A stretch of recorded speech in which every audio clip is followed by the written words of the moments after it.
To be doing music again? Well, I mean, we're going on 30 years, so I mean, that's an accomplishment in itself and something that we're really proud of. To be able to share these memories together and creating music, and every single year that we do a new album or do new songs or a Christmas album, these are things that we never forget and things that we love and become a part of us. So to be able to still be able to do that is definitely a blessing and something that we cherish. It's something that we talk about quite often. Is the stability of each other in the music, in the journey, because it's not easy to be a group for this long. It's not easy to be successful this long. So I think it's always been important for us to deal with each other, bonding, and just like making that connection through music. This has been a journey that we've cherished for 30 years, and it's something that's very important to us, and we want to continue that, hopefully for another 30. And our goal was to always have a career. Exactly. Not, when we made our first record, our first album, and it did really well, and that was only in Europe before we ever broke in the United States. And then we finally broke in the US and on our second album. And everybody was worried after our first album, they would ask us, are you worried about the sophomore slump? Well, then we made our second album and it did really well. And then our third album was Millennium. And then they're like, well, how are you going to top that? And we've always just tried to create great work, be proud of what we do. Make music that we're proud of, make music that we want to listen to, and focus on the music. And that has led us to 30 years. So I just wanted to reiterate that we have always wanted a career. And thankfully, we're going on 30 and years. And to tie that thing up at the end, because I started it. It's really easy. Music has been the soundtrack of our life. And it's amazing to be able to live it through our music.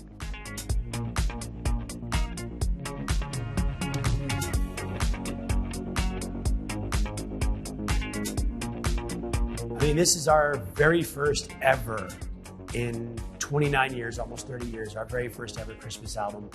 We have had a few Christmas singles.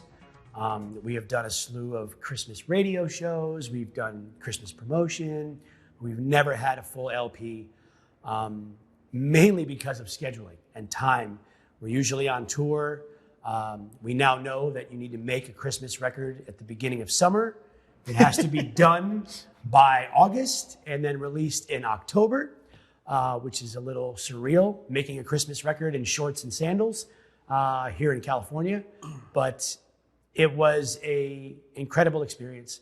We got to pick our favorite timeless Christmas records to do covers of, as well as we have 3 original Christmas songs on this album, 2 of which we wrote as a group, and another was written by a Grammy-winning, amazing producer, Mr. Gary Baker, who we've known for years and we've worked with for years.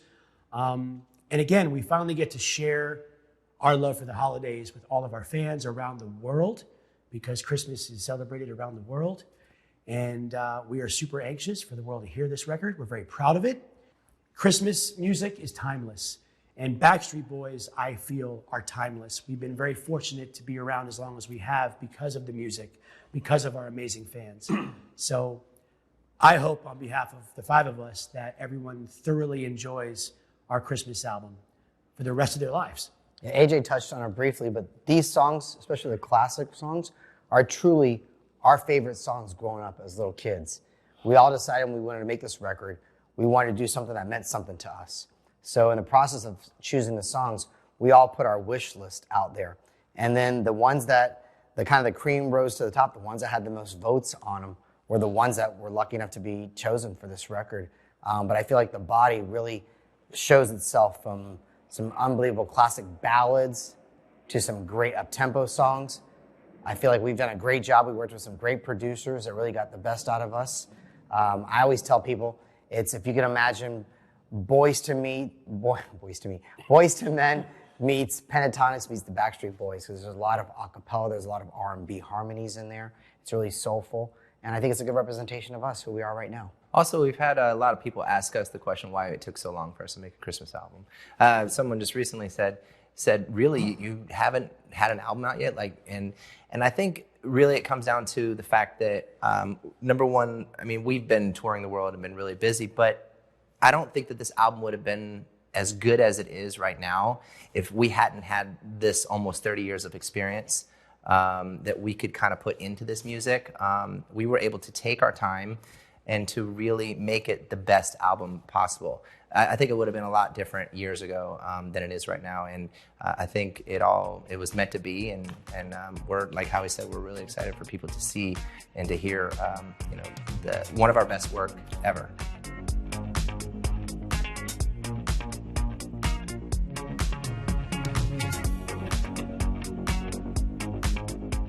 Oh, Howie likes chicken wings.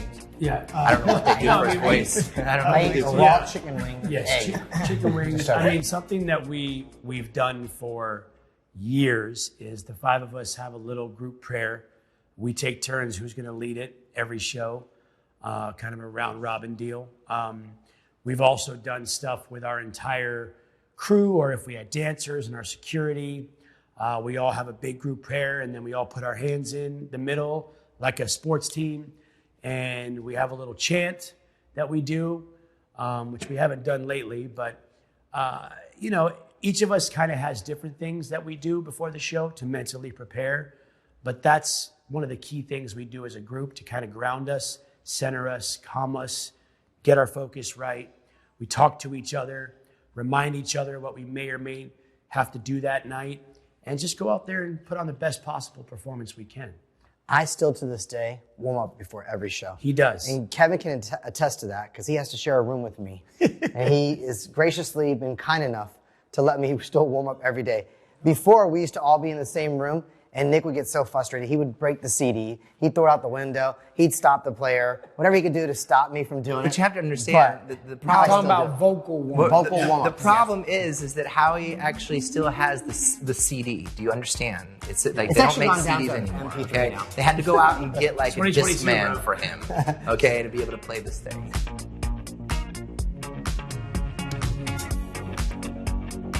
No. No. Not at all. We can answer that really fast. Yeah, no, That is no. not true. Next Okay? question. These guys just told me. No, because I just asked them the question. I said, "Are you excited because we're getting ready to go to Europe?" And I said, "Are you guys excited?" They said, like, yeah, really. Because listen, we're able to go out there and travel the world, and this will be like, I don't even know how many tours and albums that we've done this together. But every single time we go out there and we share new memories, like I said, together and experiences. And we've all been like playing golf. Most of us have been playing golf together. Yeah, I was going to say, this most recent tour that we just wrapped up, the U.S. and Canadian leg, I feel like outside of the beginning of our career in the early days, this was the most time we've spent as a group on days off, whether it's four of us playing golf or some of the guys going camping or surfing, just engaging more with each other. It's a different dynamic now. And to me, I feel like there's more maturity amongst the five of us. I can't count. Kevin's Just back in four, his yeah. No, amongst the five of us. And there's kind of a newfound love for what we're doing right now. I think, obviously, when the world shut down, everybody had time to kind of self-reflect. We all still talked. We all still communicated, checked on each other.